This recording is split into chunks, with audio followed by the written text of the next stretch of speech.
Você já foi tentado a analisar a história recente, chegando ao contexto de guerras, como há 3 anos na Ucrânia? Essa situação na faixa de Gaza. Alguém fez uma pergunta num podcast, só que podcast é coisa de gente que gosta de youtuber, eu tenho muita dificuldade, mas a pergunta era: se Deus é perfeito, por que Gaza? Né? As pessoas ficam em dúvidas. É tão difícil, amados. Hoje, por exemplo, a notícia é que vão ser cortadas as redes de eletricidade em Gaza. Quer dizer, já está um inferno. Cortar a eletricidade, a situação, são 2 milhões de pessoas que não tem como tirá-las dali para transformar num resort, né? Embora tenha alguém muito poderoso com essa ideia. Será que Deus está em silêncio, Marília? Será que Deus não está falando nada? Se a gente for ver o nosso contexto brasileiro, amados, a gente fica assim, meu Deus. Esse tema, Deus não está em silêncio, alguns aqui conhecem um livro com esse título, do Albert Mohler, que é reitor do Southern Baptist Seminário Teológico. Ele escreveu esse livro e logo de cara disse o seguinte: muitas vozes influentes no evangelicalismo estão sugerindo que a era de sermões expositivos acabou. Em seu lugar, pregadores contemporâneos apresentam mensagens planejadas intencionalmente para alcançar congregações seculares e superficiais. Mensagens que evitam pregar um texto bíblico e, portanto, uma confrontação potencialmente embaraçadora com a verdade bíblica. A pergunta que o Dr. Albert Mohler faz é: como isso aconteceu? Devido ao lugar central que a pregação ocupa na igreja do Novo Testamento, parece que a prioridade da pregação bíblica não deve ser contestada. Mas, infelizmente, amados, é realidade nos Estados Unidos e é realidade no Brasil que as pessoas estão preferindo mensagens tipo cápsulas, né, pílulas, de no máximo 7 a 8 minutos, bem palatável, para agradar os ouvidos. Paulo, em 1 Timóteo, capítulo 4, versículos de 1 a 5, vai dizer: ora, o Espírito afirma expressamente que nos últimos tempos, quais são os últimos tempos? Estes que a gente está vivendo. Desde a ressurreição de Jesus até a sua segunda vinda. Alguns apostatarão da fé, por obedecerem a espíritos enganadores e a ensinos de demônios, pela hipocrisia dos que falam mentiras e que têm a consciência cauterizada. Eu pego essa ideia de consciência cauterizada para dizer, amados e amadas, de que as pessoas não querem ouvir a voz de Deus. Mas, Fabiano, Deus não está em silêncio. E esse texto de 1 Samuel 3 é uma mostra para a gente, cabal, de que a despeito de um tempo difícil, em que você vai ver comigo, a palavra do Senhor era rara, e as visões não eram frequentes. Deus chamou, atenção aqui, um menininho de 12 anos de idade, eu estou seguindo a ideia de Flávio Josefo, que sugeriu a idade de Samuel aqui, com 12 anos de idade. Nós temos algum garoto de 12 anos aqui? Garoto. Samuel, meu filho. Se eu pedir para ele ficar de pé, ele vai morrer do coração. Vai não, Samuel? Fica de pé, meu filho, por favor. Devagar e sempre. Um garoto assim.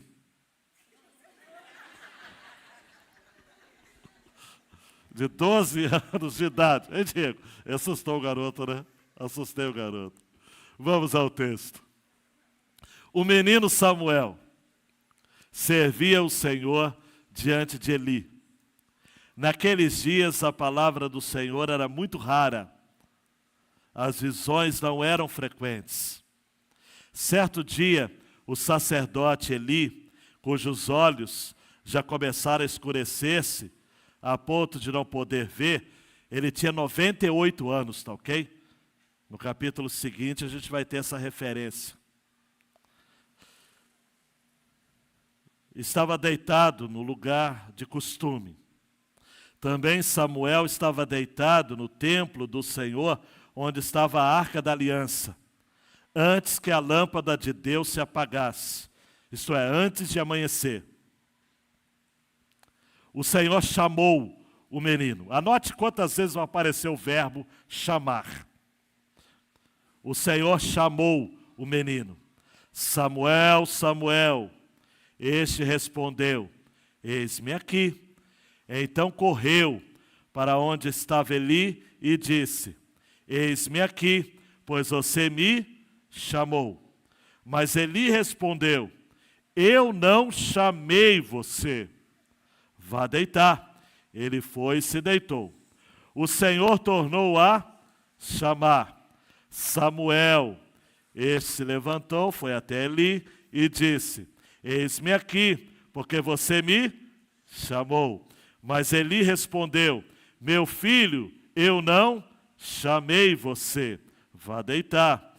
Porém Samuel ainda não conhecia o Senhor, e a palavra do Senhor ainda não havia sido manifestada a ele. E o Senhor chamou Samuel pela terceira vez. Ele se levantou, foi até Eli e disse, eis-me aqui, pois você me chamou. Então Eli entendeu que era o Senhor quem chamava o menino. Por isso Eli disse a Samuel, vá deitar. Se alguém chamar, diga, fala, Senhor, porque o teu servo ouve. E Samuel foi para o seu lugar e se deitou. Então o Senhor veio e ali esteve e chamou, como das outras vezes, Samuel, Samuel. Este respondeu, fala, porque o teu servo ouve. E o Senhor disse a Samuel, eis que eu vou fazer uma coisa tal em Israel, que todos os que a ouvirem ficarão com os dois ouvidos tinindo. Naquele dia farei contra Eli tudo o que eu disse a respeito da casa dele, do começo ao fim. Porque eu já disse a ele que julgarei a sua casa para sempre, pela iniquidade que ele bem conhecia, porque os seus filhos trouxeram maldição sobre si, e ele não os repreendeu. Portanto, jurei à casa de Eli, que a sua iniquidade nunca será expiada, nem com sacrifício, nem com oferta de cereais. Samuel ficou deitado até de manhã, e então abriu os portões da casa do Senhor, mas estava com medo de relatar a visão a Eli. Então Eli chamou Samuel e disse, Samuel, meu filho. Eli respondeu, eis-me aqui. Então ele disse, o que foi que o Senhor lhe falou? Peço que você não esconda nada de mim. Que Deus faça com você o que bem quiser, se você me esconder alguma coisa de tudo o que ele falou. Então Samuel lhe contou tudo, sem esconder nada. E Eli disse, ele é Senhor, ele é o Senhor, que ele faça o que achar melhor. Samuel crescia e o Senhor estava com ele e não deixou que nenhuma de suas palavras caísse por terra. Todo Israel, desde Dan até Berseba, reconheceu que Samuel estava confirmado como profeta do Senhor. O Senhor continuou a aparecer em Siló, porque em Siló o Senhor se manifestava a Samuel por meio da palavra do Senhor.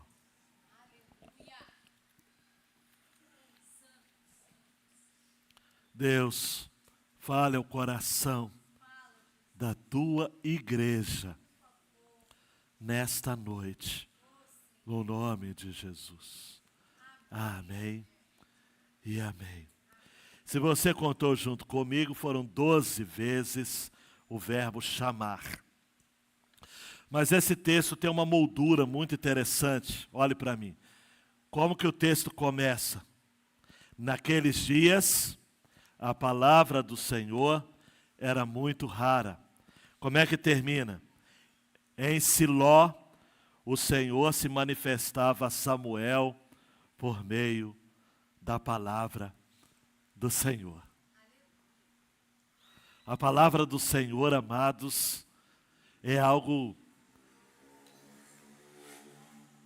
incondicional. É algo que tem o poder de ser inexplicável àqueles que não comungam com o Senhor. Só entende a palavra do Senhor quem é chamado, 12 vezes, hein? Chamado pelo Senhor. Esse é o texto. Esse é o propósito do texto. É nos apresentar, dando clique, querido Iago, que Deus jamais ficará sem liberar a sua palavra, mesmo em um contexto de calamidades. O verbo hebraico, ou a expressão hebraica aqui, a palavra do Senhor era muito rara. Também pode ser traduzida ao pé da letra, como a palavra era de grande valia. O que muda o nosso entendimento. Não é que ela era rara no sentido de que Deus não falava, mas é que ela era tão valiosa que Deus não a desperdiçava. Vamos rasgar o verbo aqui? Com qualquer um. Com Eli, com Ofni, com Finéias. Deus não desperdiçava a sua palavra com charlatões, pilantras, canalhas da fé.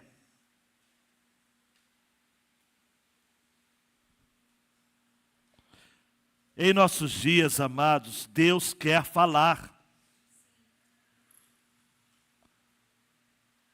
O R. Wisby, eu já citei e vou citar outras vezes, A Crise de Integridade. É um livro de 1993. Eu era seminarista. Lá em Conceição de Jacareí, eu folheei esse livro. Nesse livro, dentre tantas denúncias, ele fala o seguinte: nós fazemos muito para conquistar popularidade, para conseguir resultados, ao invés de produzirmos frutos para a glória de Deus. Mas mesmo com todas as nossas magníficas estatísticas, nós não lidamos com questões sérias que a nossa sociedade enfrenta, com integridade, dizendo assim diz o Senhor. Problemas de abuso de narcóticos, crime, questões familiares e imoralidade sexual. E o R. Wisby fala o seguinte: está na hora da igreja falar para dentro. A fala de João Batista, arrependei-vos, deveria ser dita para dentro da igreja. Ele cita Vance Havner,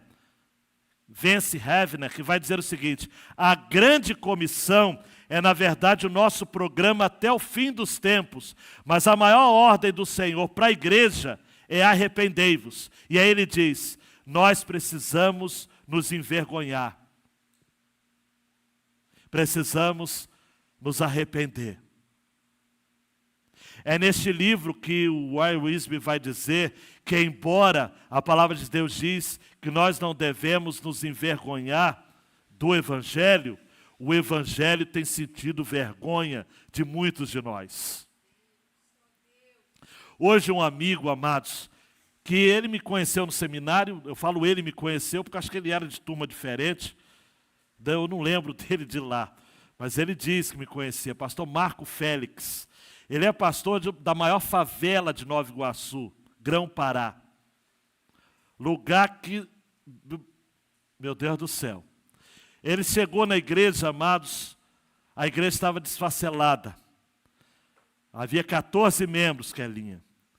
O pastor havia feito um arraso na igreja. Pecados morais gravíssimos. Logo na recepção do pastor Marcos Félix, ouvi esse áudio junto com a Débora. Valmir, uma pessoa da comunidade chegou para ele e falou o seguinte: e aí, você é o pastor que vai assumir essa igreja aqui? Ele falou: é, pela graça de Deus. A pessoa colocou a mão no seu ombro e falou o seguinte: é mais um adúltero.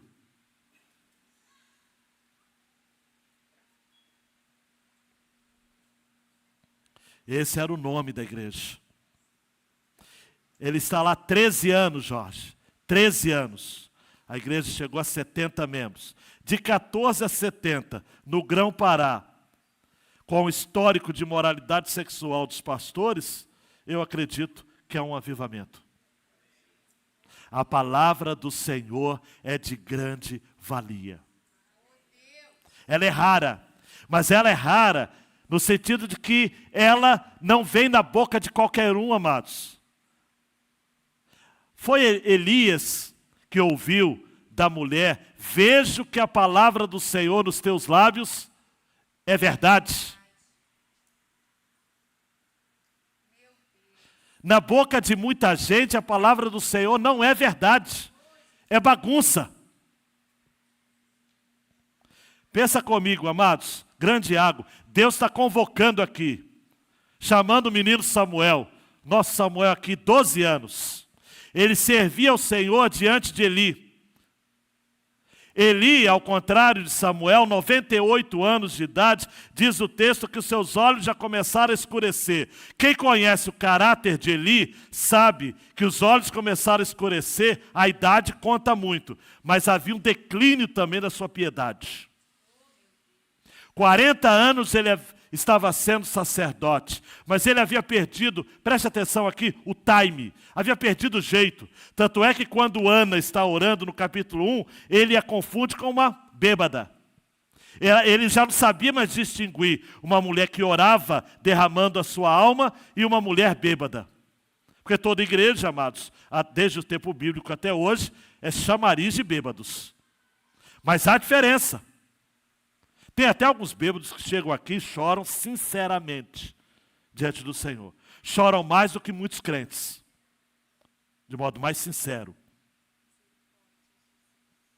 O texto vai prosseguir, queridão e queridona, para falar sobre a palavra do Senhor a Samuel. Eu me lembrei de Amós, capítulo 8, para refletir sobre o nosso tempo, né? Eis que vem dias, diz o Senhor, em que enviarei sobre a terra fome, não de pão e sede, não de água, mas de ouvir as palavras do Senhor. E diz mais: andarão de mar a mar e do norte até o oriente, correrão por toda parte, procurando a palavra do Senhor, mas não acharão. Amados e amadas, eu tenho andado pelas igrejas, pela graça de Deus, e tenho visto, amados, púlpitos secos. Tenho visto gente com crise de confiança em pastor. Tem igreja, amados, que um homem não pode, um pastor, por ser homem, lidar com as mulheres da congregação. A repulsa é muito grande, a desconfiança é muito grande.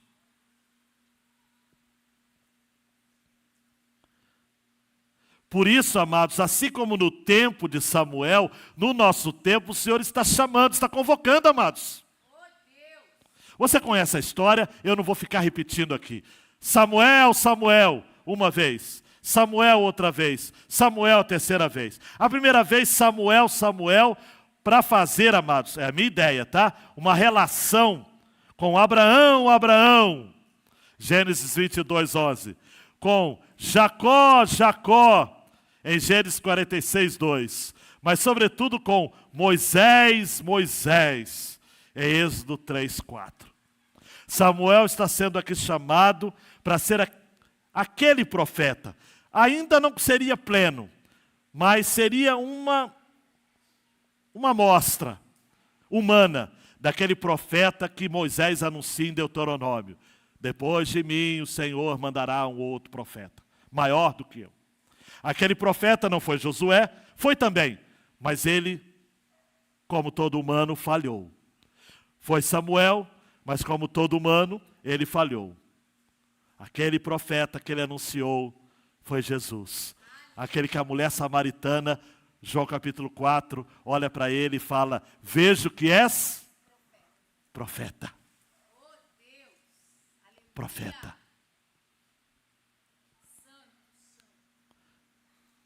Quando Deus chama alguém repetindo o seu nome, Ele pode estar querendo enfatizar, demonstrar intimidade, atribuir responsabilidade ou reconhecer a pessoa de uma forma especial. Cada caso é único, deve ser analisado de maneira cuidadosa. Mas me parece aqui que a fala de Deus a Samuel é peculiar. Samuel. Versículo 7 diz que Samuel não conhecia o Senhor. Claro, a palavra do Senhor ainda não havia sido manifestada a ele.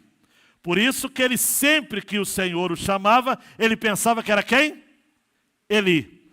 Eli, o Senhor me chamou? Não, Samuel, volta. Eli, o Senhor me chamou? Não, Samuel. Só que até o Eli pegou no tranco. Versículo 8. Então Eli entendeu que era o Senhor quem chamava o menino. Mas, meu Deus do céu! E aí, então, instruiu o menino. Vai deitar, se alguém te chamar, diga, vamos dizer juntos, o que Eli ensinou a Samuel. Se for chamar outra vez, seria a quarta. Samuel deveria dizer o quê? Fala, Senhor, porque o teu servo... Aí é que tem um detalhe legal. Quando o Senhor chama a quarta vez, versículo 10, Samuel não responde como Eli havia ensinado. Ele responde: fala, porque o teu servo ouve. Samuel temeu falar o nome do Senhor. Nesse sentido, Regina, até Samuel desconfiou. Deus o chamou 3 vezes, ele foi orientado a responder: fala, Senhor, porque o teu servo ouve. Mas quando ele ouviu a quarta vez, ele temeu. Natural, humano. Olhe para mim, queridão e queridona. Quem de nós não teme e treme diante da voz do Senhor? Quem? Spurgeon, aos seus alunos lá em Londres, dizia o seguinte: um aluno chegou para ele, Newton, e falou o seguinte: pastor Spurgeon, eu sinto um frio na barriga toda vez que eu vou pregar. Eu devo ficar preocupado? Spurgeon diz: no dia que você estiver para pregar e você não sentir um frio na barriga, é aí que você tem que ficar preocupado. Mesmo Samuel, amados, não ousou identificar de cara. Fala, Senhor. Ele disse: fala, porque o teu servo ouve. A voz do Senhor, amados, ela é desafiadora, perscrutadora. Ela nos invade o coração. Eu me lembro do que Jesus disse aos discípulos em Mateus 10, 37. Até hoje eu tremo. Quem ama o seu pai ou a sua mãe mais do que a mim, não é digno de mim. Quem ama o seu filho, eu tenho filho, amados, ou a sua filha mais do que a mim, não é digno de mim. A voz do Senhor, Sofia, é a voz que nos desconcerta. É a voz que nos desestrutura. É difícil entender a voz do Senhor, ouvir a voz do Senhor e ficar da mesma forma. Não tem como. Números 23, 19. Deus não é homem para que minta, nem filho de homem para que mude de ideia. Será que tendo ele prometido não fará, ou tendo falado, não cumprirá? É de temer. Por isso que no versículo 11, o Senhor diz a Samuel, para Samuel não ter dúvidas de que era o Senhor mesmo. Tanto é que ele ficou quietinho na cama, até com medo de falar para Eli, daqui a pouco eu vou estar falando, o que o Senhor tinha falado. Eli precisou chamar e falar, Samuel, fala aí, o que o Senhor falou? Desembucha. Porque o Senhor chegou, José, e falou assim, olha, ele usou uma expressão também comum na Bíblia, segundo Reis 21, 12, Jeremias 19, 3, ele vai dizer o seguinte, olha, eis que eu vou fazer uma coisa tal, e a palavra coisa no hebraico é dabar, é palavra também. Olha, eu vou fazer uma coisa, eu vou liberar uma palavra tão poderosa, que todos que ouvirem, ficarão com os dois ouvidos tinindo. E aí fala, naqueles dias, eu vou fazer contra Eli tudo que eu disse. Quem esteve na mensagem domingo passado, não vou repetir. O homem de Deus, o profeta, que a gente não sabe quem é, mas chegou para Eli, colocou a mão no dedo dele e falou o seguinte, olha, ninguém da sua família vai envelhecer. Todos morrerão jovens. E os seus dois filhos, Ofni e Finéias, vão morrer no mesmo dia. Se você vir domingo que vem, você vai ver detalhes dessa tragédia familiar. Versículo 13. Porque eu já disse a ele que julgarei, preste atenção, a sua casa para sempre. Para sempre, amados. A gente gosta de cantar a santidade de Deus para sempre. A benignidade de Deus para sempre, não é? A misericórdia de Deus para sempre. A bondade de Deus para sempre. A casa de Davi, que Jesus representa, para sempre. O seu reinado não terá fim. Mas você está disposto também a encarar o fato de que Deus também tem uma palavra de juízo para sempre? Deus chegou e disse o seguinte para Samuel. Eu fico imaginando um menininho de 12 anos. Eu sempre, agora eu vou mexer com ele. 12 anos. Recebendo essa palavra. Olha, eu já falei. Eu vou julgar a casa dele para sempre, pela iniquidade, porque os seus filhos trouxeram maldição sobre si, e ele não repreendeu, ele passava a mão na cabeça dos filhos. Amados, pai e mãe, gostar de filho, amar o filho a despeito dele não valer nada, é natural, é humano, é seu filho. Mas passar a mão na cabeça em cima de erro, de pecado, de iniquidade, Deus não lhe chamou para ser assim não. A alma que pecar, essa morrerá. Não passa pano em pecado de filho não, de marmanjão não. Tem pai, amado, eu não entendo, olha para mim, pelo amor de Deus, eu não entendo.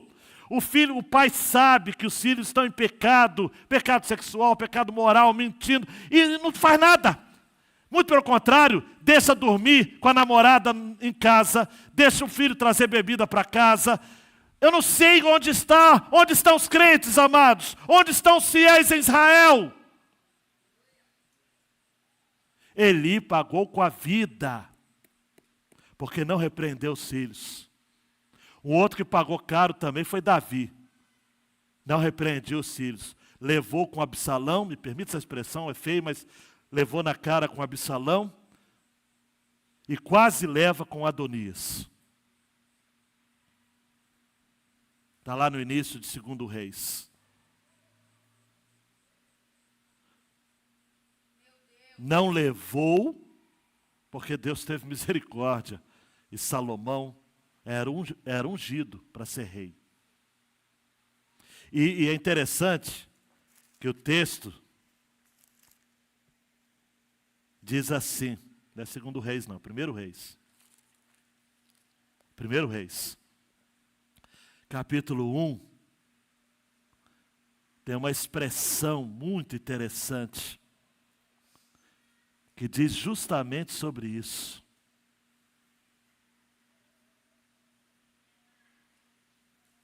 Que Davi não repreendia o seu filho.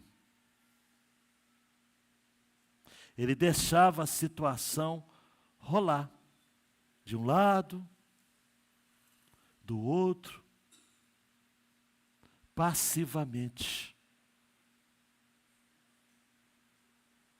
Eu fico pensando, amados e amadas, o que as pessoas querem? Versículo 6. Seu pai jamais o tinha contrariado, dizendo, por que você fez isso ou aquilo? Anota esse texto. Seu pai nunca tinha o contrariado.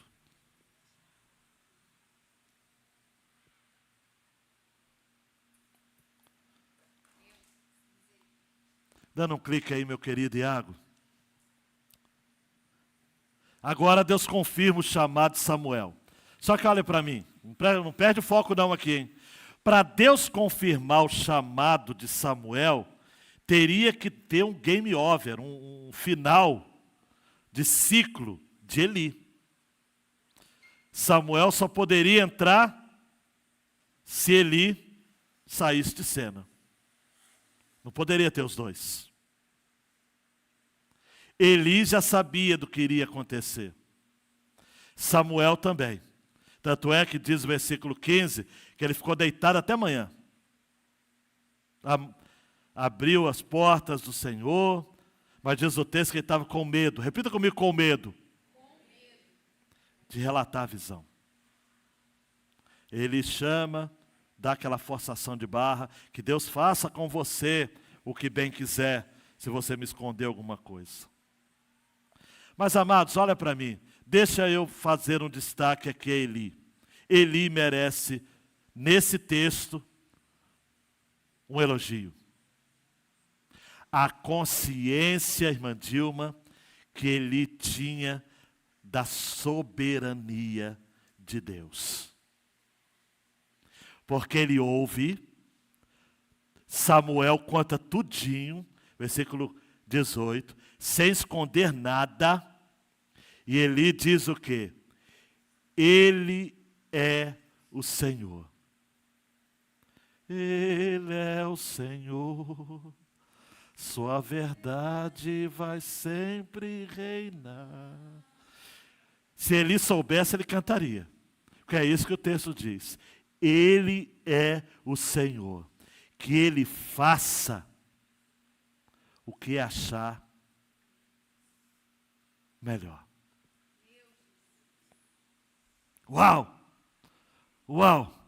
Para Eli não ficar sozinho aqui, eu vou ressaltar um outro personagem bíblico também, que é bom desse negócio de confiar na soberania de Deus. Jó. Jó no capítulo 2 está lá coçando com um pedaço de telha os seus tumores malignos, da planta do pé até o alto da cabeça. A mulher dele chega e fala o seguinte: você ainda conserva a sua integridade? Amaldiçoa a Deus e morra. E aí Jó, cheio de coragem, tem que ter coragem para falar isso com a mulher, e fé, ele disse assim: você fala como uma doida. Diego, tem que ter coragem para falar uma coisa dessa. Ousado. E agora ele fala da soberania de Deus. Está preparado para ouvir? Sim ou não? Jó fala: temos recebido de Deus o bem, por que não receberíamos também o mal?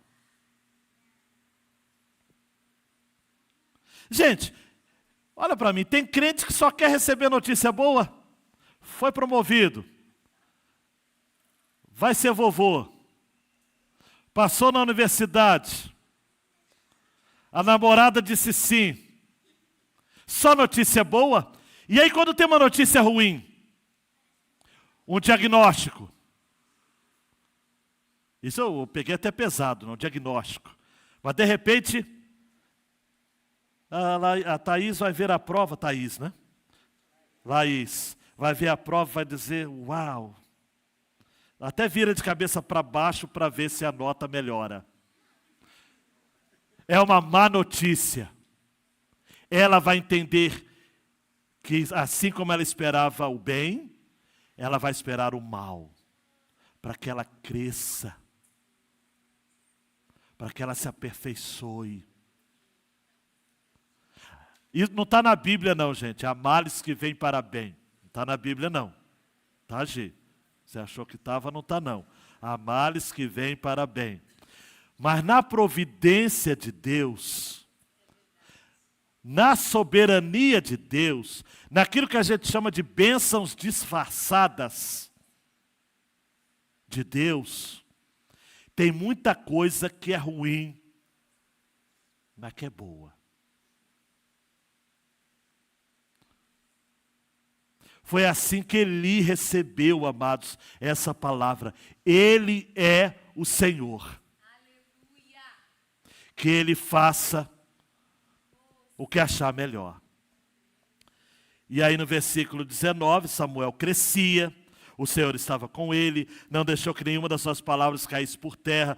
Todo Israel reconheceu desde Dan a Berseba que ele era profeta do Senhor. Quem havia sido chamado de profeta do Senhor? Rapidamente, de memória, Abraão, Moisés e agora Samuel. A coisa é tão gritante, amados. Quem gosta de curiosidade bíblica, está lá em Atos 3, quando Pedro e João estão falando, eles vão até dar um destaque a Samuel, falando que a partir de Samuel, uma nova linhagem de profetas estiveram agindo em Israel. Versículo 24. E todos os profetas, a começar com Samuel, assim como todos os que falaram depois dele, também anunciaram estes dias. Samuel, amados, é que nós vamos falar isso durante esse ano todo e quem sabe ano que vem. Foi um cara brilhante, um cara extraordinário. Falando igual o pastor Jeremias, um cara exponencial. Foi poeta, foi profeta. Há uma poesia, por exemplo, no Salmo 99, 6, que diz assim: Moisés e Arão entre os seus sacerdotes, e Samuel entre os que lhe invocam o nome. Clamavam ao Senhor e ele os ouvia. Samuel, amados, vai terminar, o primeiro Samuel vai terminar, não vai terminar, o ciclo de Samuel termina no capítulo 15 de 1 Samuel, porque a partir de 16, o ciclo já é de Davi. 1 Samuel 15, 22, Samuel vai dizer: será que o Senhor tem mais prazer em holocaustos e sacrifícios do que obedecer a sua palavra? Eis que obedecer é melhor do que sacrificar, e o ouvir é melhor do que a gordura de carneiros. Se você prestou atenção na moldura dos textos, a palavra do Senhor era rara naqueles dias, muito rara. Versículo 1. Versículo 21, o Senhor se manifestava por meio da palavra do Senhor. E capítulo 4, versículo 1, só para terminar essa relação. A palavra de Samuel veio a todo Israel. A partir, amados, desse momento agora, aquilo que Samuel falava era eco da palavra do Senhor.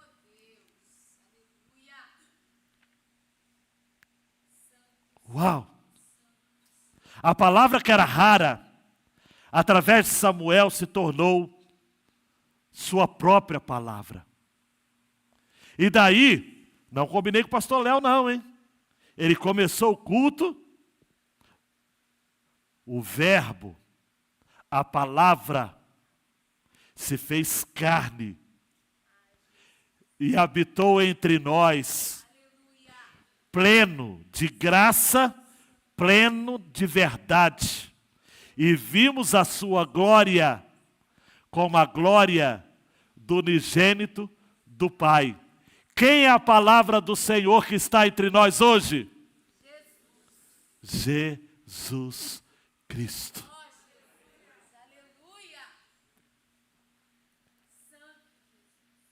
Deus não está em silêncio. Amados e amadas, olhe para mim, você vai encontrar congregações debaixo da maldição do Senhor. Você vai encontrar púlpitos podres, cheirando mal. Você vai encontrar pastores trocando a Bíblia Sagrada por pílulas de autoajuda. Você vai encontrar profetas mercadejando a palavra do Senhor, cobrando caro. Mas se segurem na cadeira e olhe para mim, por favor. Nunca vai faltar púlpitos que pregam a palavra do Senhor. Você pode ir, amados, sei lá, para o interiorzão da vida. Igrejas pequenas, calorentas. Igrejas de pregadores simples.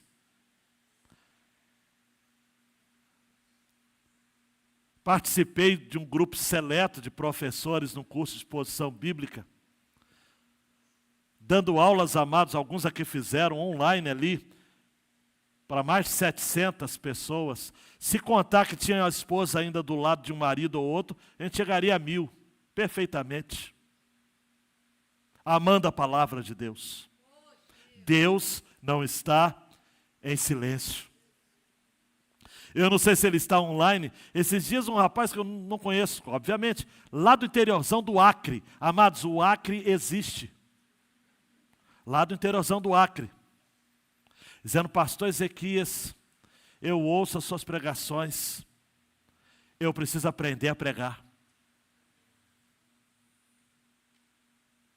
Norte a sul, amados. Eu vou estar, por esses meses, ajudando uma igreja de Mato Grosso, com aulas em Tiago. Mês que vem eu vou estar lá em Tanguá, aulas em Josué. As pessoas estão com sede. E tem que aproveitar ainda, porque chegarão dias, segundo Amós, que as pessoas correrão de um lado a outro, mas não encontrarão. Grande Iago, dê 2 cliques, meu querido. Deus jamais será tolhido em falar o que Ele pretender falar em qualquer tempo da história da humanidade. A sua palavra invade o nosso tempo e ecoa na eternidade. Não tem como, amados. Não tem como segurar a palavra do Senhor. Não tem como. Não tem como. O Salmo 1, versículo 2, é realidade diária para a gente. Sobretudo quando a gente está enfrentando algumas lutas, hein? Pelo contrário, o seu prazer está na lei do Senhor. E na sua lei? Medita de dia e de noite. A lei do Senhor é perfeita e restaura a alma. Salmo 19, 7. O testemunho do Senhor é fiel e dá sabedoria aos simples. Agora, a segunda aplicação final, Iago. Esse, eu quero ver se o Senhor está chamando. Ou melhor, quero ver se Ele está chamando, não. Quero ver se você vai responder corretamente ao chamado do Senhor para ser um Samuel em nosso tempo. Deus surpreende os fortes e poderosos da terra, porque Ele gosta de chamar para seus mensageiros os fracos e os insignificantes. Ah, pastor, mas de onde você tirou isso? Paulo diz aos Coríntios, né? 1 Coríntios 1, 26 a 29, não foram chamados muitos sábios segundo a carne, nem muitos poderosos, nem muitos de nobre nascimento.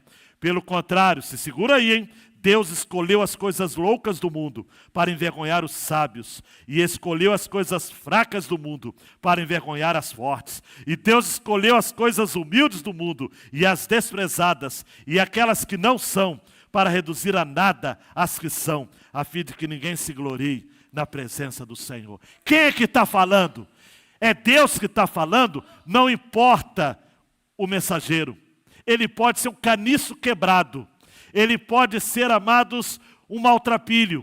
Alguém que se veste precariamente, que come, faz uma dieta de gafanhotos com mel silvestre. Ele fala em nome do Senhor, amados. A palavra do Senhor nos seus lábios, nos meus lábios, tem de ser verdade. Mas olha para mim, para a gente, para a palavra do Senhor ser de grande valia, ser rara, Ele não desperdiça a sua palavra. Deus pode usar a palavra de um bêbado, de um devasso, de um prostituto, de um adúltero, de um sem vergonha, para fazer coisas grandes, faz. Porque a palavra de Deus age como Ele quer. Mas, amados, para que a palavra do Senhor reverbere e permaneça, e faça uma história como meu querido Marcos Félix, pastor lá no Grão-Pará, em Nova Iguaçu, tem que ter caráter. Tem que ter vergonha na cara. Tem que pagar as contas direito. Tem que dormir apenas com a sua mulher. Tem que preservar-se puro antes do casamento. O Senhor quer usar, amados, homens e mulheres que tenham vergonha na cara, que sejam íntegros, que sejam verdadeiros, que a gente possa dizer, olha, ali vai um homem de Deus, ali vai uma mulher de Deus. Dê um clique aí, meu querido. Eu quero terminar essa noite falando de Eric Liddell. Você precisa conhecer a história desse homem, missionário, filhos de missionários presbiterianos escoceses. É famosa a história de Eric Liddell, sobretudo pelo filme Carruagens de Fogo. Em 1924, preste atenção, em plena Olimpíadas de Paris, ele estava competindo numa modalidade que era a sua especialidade. Ele era o favorito, Cíntia, para a prova dos 100 metros rasos. Mas ele, que nasceu no campo missionário, foi criado na China, Vitor, como filho de missionários, volta para a Escócia, vive a sua adolescência, se torna um excelente corredor, Amanda. Um dos maiores que a Escócia já produziu. O orgulho britânico cobiçava aquela glória olímpica nos Jogos Olímpicos de Paris em 1924. Só que surgiu um problema. Jefferson, que problema foi esse? A prova que ele dominava seria no domingo. E Eric Liddell era crente de verdade, como diria o falecido pastor Ebenezer, crente de boa cepa, crente raiz. Ele falou, domingo eu não corro, domingo eu vou para a igreja. Pô, domingo você vai para a igreja? Vou. E ele foi para a igreja, o Érica. Domingo ele estava lá. Foi até convidado para pregar. Porque todo mundo ficou encantado. O que isso é?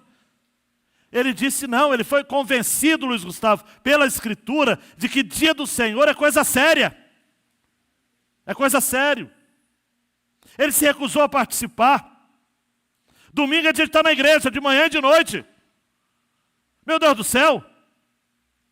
Não é para ir para a praia, não é para trabalhar, salvo situações bem específicas.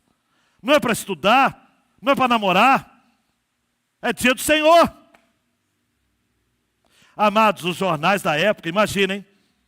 Imagina os jornais da época. Ele foi chamado de traidor. Dani, o príncipe de Gales ligou para ele. Ele disse não. Eu vou honrar ao Senhor. Não participou da prova dos 100 metros, eu até me arrepio. E falou, vou participar das 400 metros. Que era uma das poucas provas que não era domingo. Ele não havia treinado para isso. Mas ele se preparou. Nisso, alguém da equipe de treinamento britânica aparece para ele e dá um bilhete para ele, Aninha. E o bilhete estava escrito 1 Samuel 2,30. Eu já preguei aqui. Aos que me honram, honrarei. Aos que me honram, honrarei. Ele correu com aquele papel embolado em sua mão. Laís, ele ganhou? Não apenas ganhou. Ele bateu o recorde daquela prova. O recorde mundial.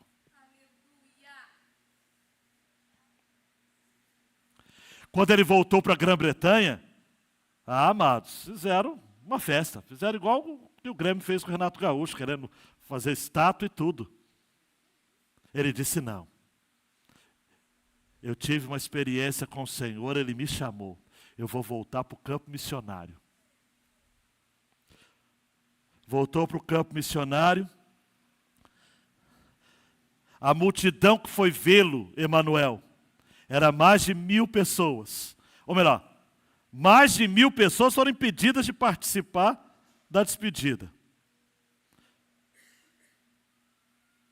Ele foi para a China. A China foi ocupada pelo Japão. Depois você visita a história e você vai ver como os japoneses invadiram a China, tornaram áreas em campo de concentração. Eu assisti esse outro filme dele que conta a história. Ele sofreu horrores. Ele poderia ser solto, amados. Mas ele abria sempre a mão de ser solto por conta de alguém que ele julgava que era mais necessário do que ele.